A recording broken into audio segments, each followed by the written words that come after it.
तो field effect जो transistor है उसके कुछ एनालिसिस अपन समझने वाले हैं। तो सबसे पहला एफईटी या फील्ड इफेक्ट ट्रांजिस्टर।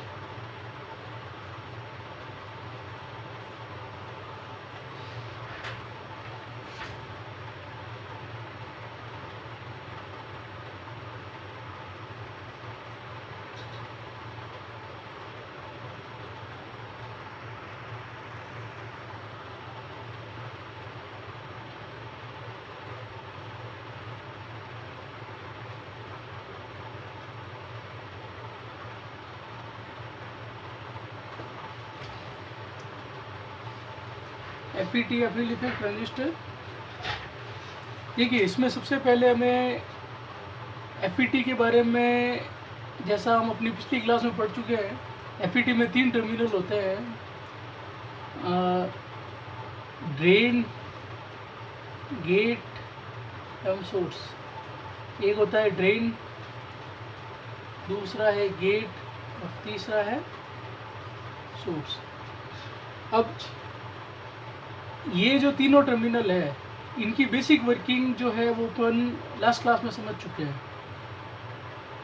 अब अपन इसका जो एनालिटिकल पार्ट है वो हम समझने के लिए कोशिश कर रहे हैं। तो देखिए इसमें सबसे पहले जो ड्रेन करंट होती है जिसे हम कहते हैं आईडी, जो ड्रेन करंट है वो आपके फंक्शन होती है, it is function of VGS and VDS। तो जो ड्रेन करंट है इट इज फंक्शन ऑफ, या ये इस पे निर्भर करती है, एक तो VGS की वैल्यू पे, दूसरा VDS की वैल्यू पे। ये किस प्रकार निर्भर करती है, तो इसका फॉर्मूला है ID equals to GM VGS plus VDS by RD। GM VGS plus VDS by RD। अगर अपन इसमें दोनों साइड में डिफ्रेंशिएशन लें,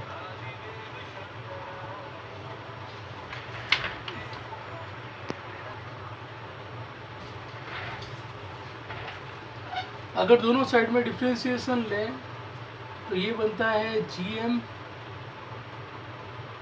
D VGS plus D VDS upon RD। तो जो D यहाँ पे इंडिकेट कर रहा है चेंज इन ID, जैसे ये DID लिखा हुआ है तो ये change in ID, it is change in VGS, it is change in VDS, इस टाइप से। अगर हम इससे हम तीनों पैरामीटर निकाल सकते हैं अलग अलग। जैसे GM अगर हमें निकालना हो तो GM क्या आ जाएगा, तो GM यहाँ से आएगा हमारे।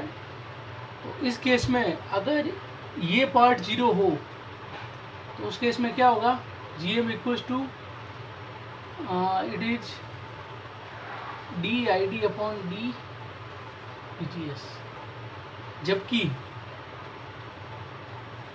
VDS इक्वल्स टू कांस्टेंट, या फिर ये पार्ट 0 है। जब ये कांस्टेंट हो जाएगा तो ये पार्ट 0 हो जाएगा। तो GM को हम क्या कह सकते हैं, DID by D VGS। Similarly जो दूसरे पार्ट है वो भी हम निकाल सकते हैं, किसी एक पार्ट को कांस्टेंट करेंगे तो वो 0 हो जाएगा, जो रिमेनिंग पार्ट है वो निकल जाएंगे।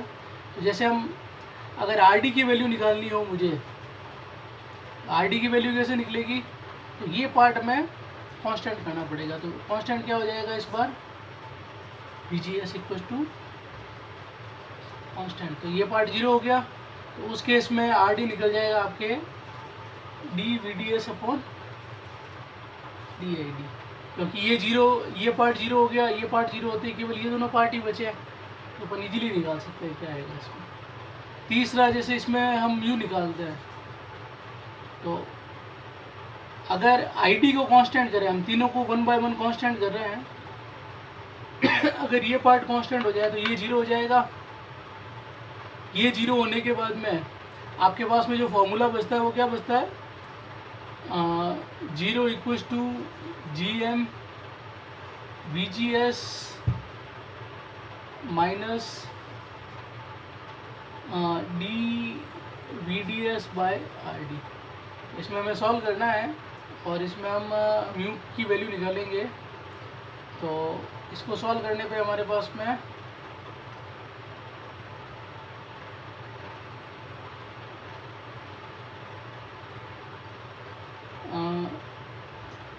ये आ जाएगा GM VGS equals to VDS/RD।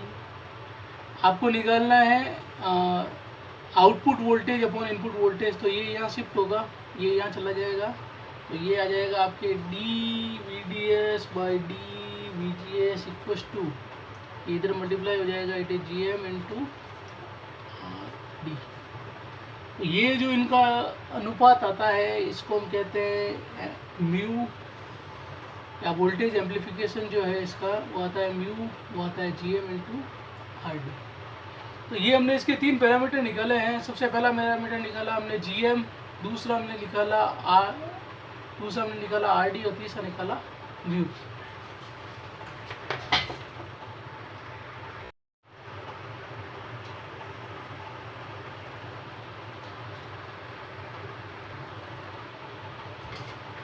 तो नेक्स्ट हम समझने वाले हैं low frequency model of FET।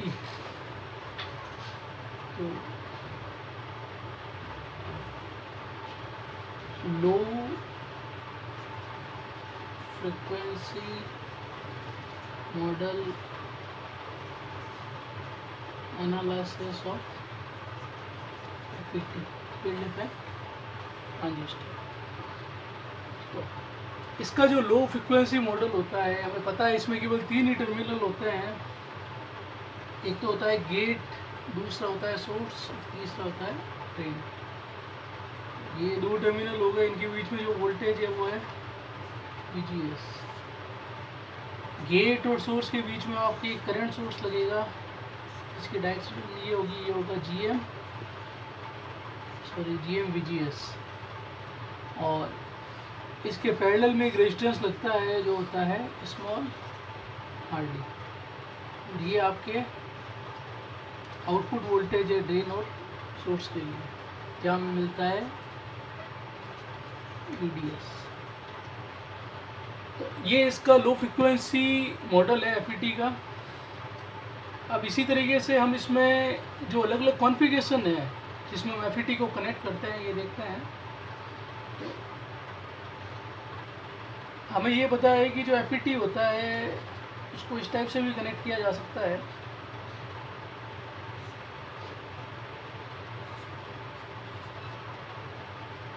ये इसमें सोर्स है, गेट एंड ड्रेन, और यहाँ एक रेजिस्टेंस लगा हुआ है दैट इज RD। यहाँ सप्लाई होती है VDD। और इस टाइप में जो कॉन्फ़िगरेशन होती है, यहाँ हम इनपुट लेते हैं और यहाँ पे आउटपुट लेते हैं, V आउटपुट। तो ये आपके कॉमन सोर्स कहलाती है, इसको हम कहते हैं कॉमन सोर्स। सिमिलरली इसमें एक कॉन्फ़िगरेशन ये भी होती है जिसमें जो FET होता है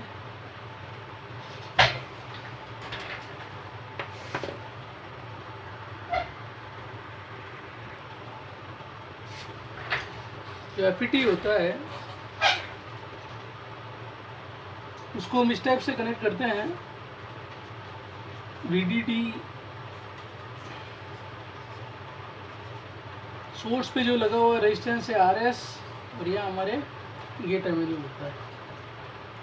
और इसमें ये कॉन्फ़िगरेशन आपकी ये वाली भी होती है जहाँ ड्रेन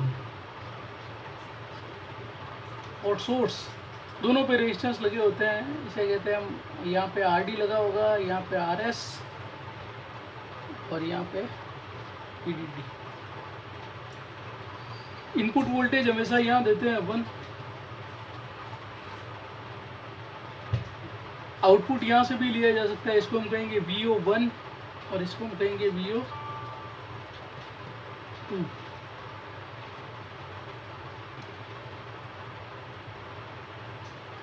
इसमें ये जो हमने डायग्राम बनाया है अगर वी आउटपुट जो है दैट इज अगर VO1, हम VO1 से अगर आउटपुट ले रहे हैं तो ये कहलाता है CS, common source with source resistance RS, source resistance RS। और अगर हम आउटपुट VO2 पे लेते हैं यहाँ पे तो ये कहलाता है common drain with drain resistance RD। तो ये कॉमन सोर्स और कॉमन ड्रेन का दोनों का डायग्राम बनता है। अपन एक बार इसको डिटेल में देखेंगे। ये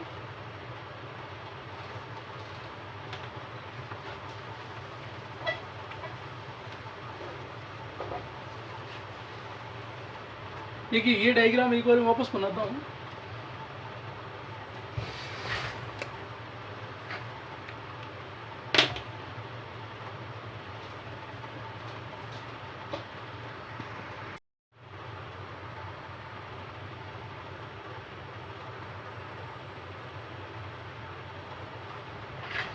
तो एक बार हम इसे वापस समझते हैं कि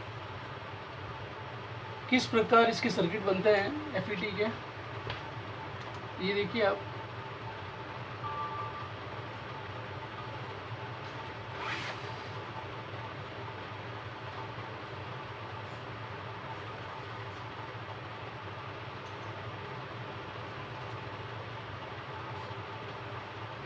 सोर्स, गेट एंड ड्रेन। यहाँ इनपुट वोल्टेज है VI, यहाँ सप्लाई दे रखी है VDD, V output 1 and V output 2। अब इसमें एक बात ये समझने की है कि अगर V output equals to VO1, अगर हम यहाँ से आउटपुट लेते हैं ये वाला, तो इसको हम क्या कहेंगे, इसको हम कहेंगे कॉमन सोर्स। तो ये क्या बन जाएगा, कॉमन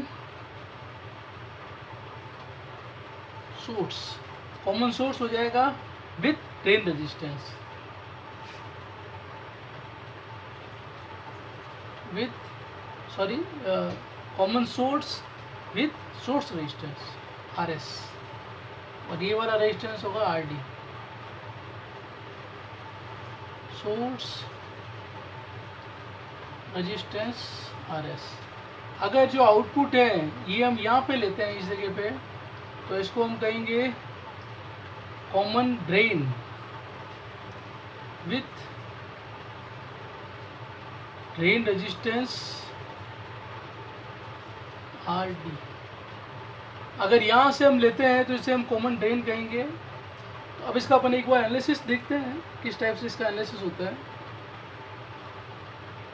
इसका small signal low frequency analysis कर रहे हैं हम।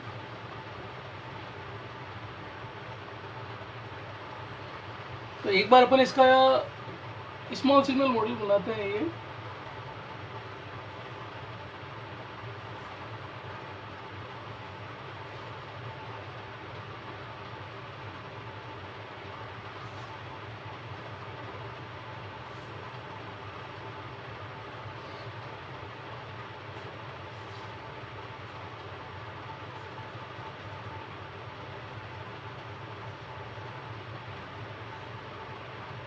देखिए, हमें ये पता होता है कि यहाँ पे तो ये गेट है, ये सोर्स है, और इधर हमारा ड्रेन होता है ये ऊपर की तरफ।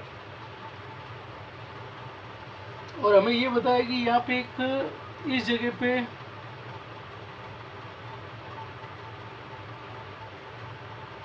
हमारा एक रेजिस्टेंस लगा हुआ है इस सोर्स के ऊपर। ये सोर्स एक्चुअली यहाँ पे माना जाएगा इसका। तो यहाँ एक रेजिस्टेंस और लगा हुआ है, वो रेजिस्टेंस है RS।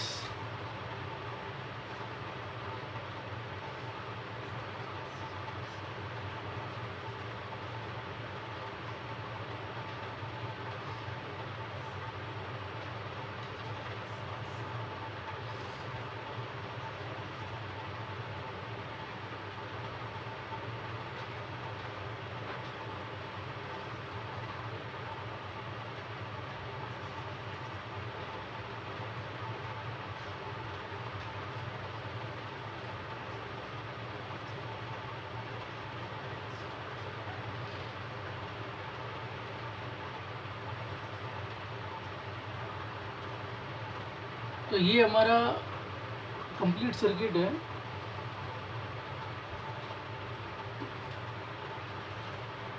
अब हम इसमें देख सकते हैं कि जो ड्रेन है, ड्रेन में जो हमारा ये सर्किट था वो इस टाइप से था। ये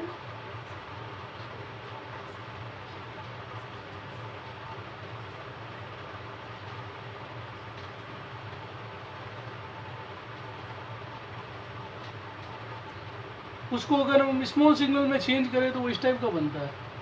देखिए कैसे बन रहा है। जो गेट है, गेट और सोर्स के बीच में हमने इनपुट रेजिस्टेंस लगाया है। गेट और ये ग्राउंड के बीच में भी अपन मान सकते हैं। तो ये गेट और ये एक तरीके से ग्राउंड हो गया हमारा, क्योंकि सोर्स ग्राउंड है।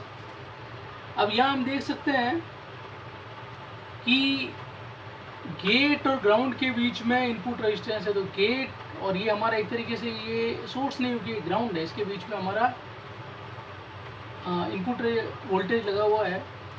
दूसरा हम देख सकते हैं कि ये हमारा स्मॉल सिग्नल मॉडल है, GM VGS। यहाँ पे ये सोर्स होता है यहाँ पे, और सोर्स के ऊपर यहाँ सोर्स यहाँ है, तो सोर्स से ग्राउंड के बीच में एक रेजिस्टेंस RS लगा हुआ है, इसलिए सोर्स से ग्राउंड के बीच में एक रेजिस्टेंस है। इसी तरीके से हम देखते हैं जो ड्रेन है, ड्रेन और इस सप्लाई के बीच में एक ड्रेन और सप्लाई के बीच में एक रेजिस्टेंस लगा हुआ RD। तो ड्रेन और सप्लाई को, क्योंकि हम यहाँ पे AC की बात कर रहे हैं, इसलिए सप्लाई को हम ग्राउंड कर देंगे, इसके बीच में रेजिस्टेंस लगा हुआ RD। तो हम इस प्रकार ये देखते हैं कि हमने इस सर्किट का पूरा स्मॉल सिग्नल मॉडल बना दिया है। अब अपन इसका एनालिसिस करते हैं। इसमें करंट जो है वो अपन देख लेते हैं। यहाँ पे करंट है हमारी ID, स्मॉल ID। अगर यहाँ करंट ID है तो इस जगह पे करंट होगी ID minus GM VGS। Similarly यहाँ पे वापस करंट आ जाएगी हमारे ID।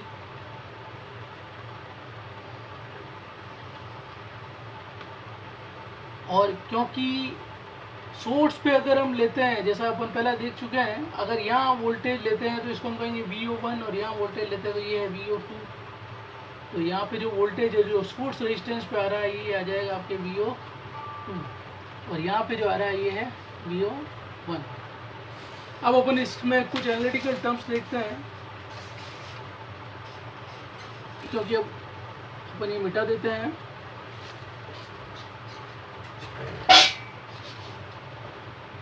जो V आउटपुट 1 है, यानी कि ये कितना आएगा, तो अपन देख सकते हैं इन दोनों का मल्टीप्लाई होने वाला है। तो ये आ जाएगा आपके माइनस ID, इन दोनों का मल्टीप्लाई हो जाएगा ID into RD। Similarly V output 2, ये क्या होगा आपके V आउटपुट होगा ये यहाँ पे है। तो आप यहाँ ये भी देख सकते हैं कि ये आ जाएगा आपके ID into RS। It is equation number 1, it is equation number 2। जो इनपुट वोल्टेज है, अगर अपन इसका टोटल मान निकालना चाहे तो ये कितना आएगा, तो इनपुट वोल्ट कितना आएगा आपके, तो ये आपके आता है VGS। VGS का मतलब है कि गेट और सोर्स के बीच में जो वोल्टेज है ये वाला VGS, यहाँ से लेके यहाँ तक का वोल्टेज प्लस ये वोल्टेज, यानी कि VGS plus ID into RS। तो VGS कितना आ जाएगा यहाँ से, VI minus ID RS। It is equation number 3। Output जो ये वाला लूप है, ये अंदर वाला जो लूप है, अगर हम इसमें KVL लगाते हैं तो KVL इन आउटपुट लूप अगर हम देखते हैं तो ये क्या आएगा आपके, देखिए अपन यहाँ से स्टार्ट कर रहे हैं, निशान दे देंगे प्लस माइनस, क्योंकि यहाँ से करंट जा रही है करंट की दिशा के अनुसार। तो ये आपके आ जाएगा ID RD, sorry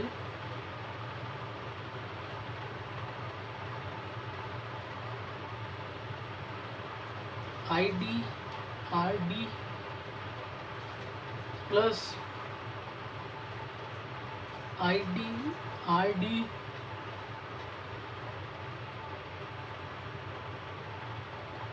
I D आ गया आपके, सॉरी आर डी से ये पूरा मल्टीप्लाई होगा, इसलिए R D into I D minus G M V G S plus I D R S equals to 0। तो ये हमारे आउटपुट लूप में जो KVL लगा है उससे ये मिल रहा है हमें। आई डी कॉमन ले लेंगे इसमें से, ये आ जाएगा are D plus small R D plus R S, और यहाँ बाहर जो टर्म निकल के आएगी वो मल्टीप्लाई होके R D G M V G S बराबर 0। तो हम इसमें जानते हैं कि म्यू इक्वल्स टू जो होता है वो होता है G M into R D, ये अपन पहले देख चुके हैं। तो यहाँ देखो ये टर्म बनी है G M into R D, तो ये पूरा म्यू बन जाएगा ये। इसकी जगह पे अपन क्या लिख सकते हैं, म्यू लिख सकते हैं। आपके पास में पूरी इक्वेशन ये बन गई है आपके, और यहाँ हम जी एम की जगह पे ये जो इक्वेशन नंबर आपके 3 है इससे हम लिखेंगे R D plus R S minus mu, और जी एम की जगह पे हम लिखेंगे V input minus I D R S equals to 0। इसके अंदर जो आई डी वाला पार्ट है ये वापस आ गया है, तो हम आई डी को वापस एक साथ ले लेंगे। आई डी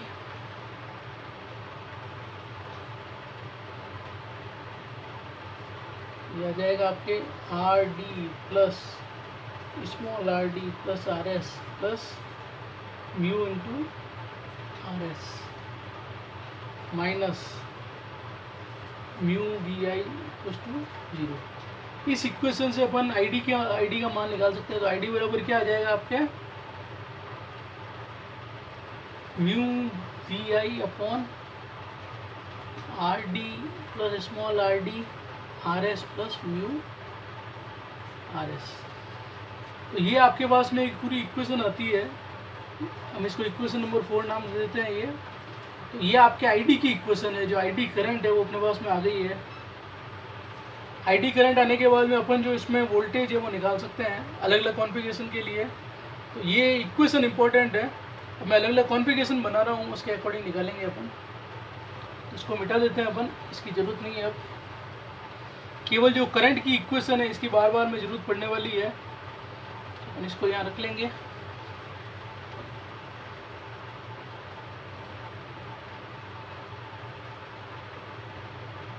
तो सबसे पहले हम सॉल्व कर रहे हैं कॉमन सोर्स विथ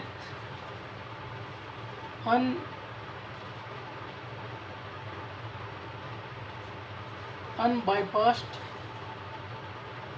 आरएस, यानी कि जो भी हमने थोड़ी देर पहले ये सर्किट देखा था,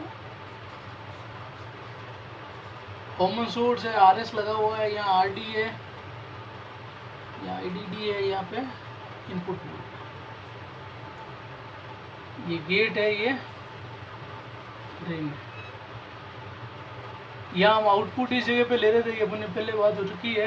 वी आउटपुट यहाँ से ले रहे हैं हम, ये हमने पहले देख रखा है। जो वी आउटपुट आता है इसके अंदर वो उसकी वैल्यू होती है आपके minus I D are D. ये इक्वेशन अपने पहले आ रखी है, और पहले जो अपन ने सॉल्व किया उसमें आई हुई है।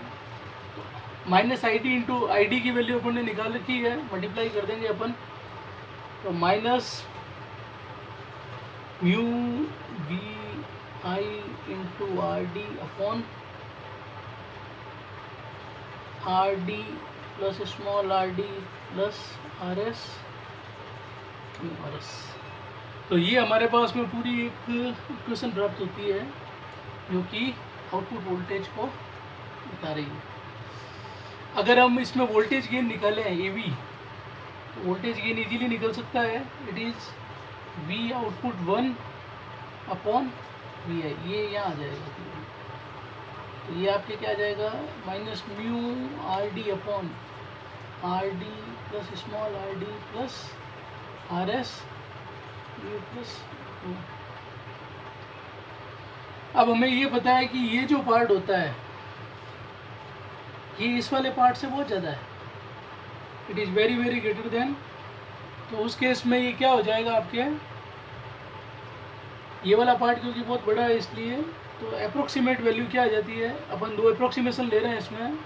फर्स्ट अप्रोक्सीमेशन है कि ये पार्ट बहुत बड़ा है, इट इज मतलब mu plus 1 into R S is very very greater than are D plus ये।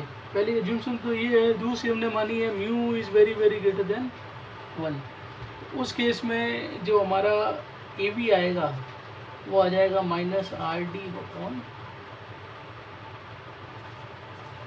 Are S. तो हमारे पास में जो कॉमन सोर्स है उसके लिए वोल्टेज गेन की ये इक्वेशन निकल के आती है। अगर हम इसका थेवेनिन इक्विवेलेंट निकालते हैं, इम्पोर्टेंट इक्वेशन है, रिमेनिंग पार्ट में मिटा देता हूँ ये।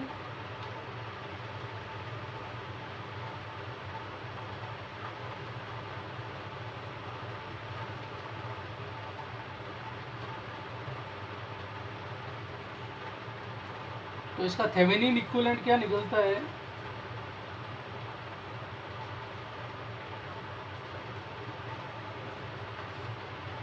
इसका थेवेनिन इक्विवेलेंट ये निकल के आएगा आपके वी टी एच, यहाँ आता है आर टी एच, थेवेनिन अपन देखा हुआ है ये, और यहाँ पे आपका रेजिस्टेंस है, sorry R D small.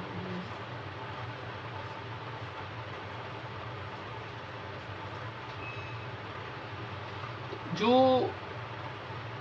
B output है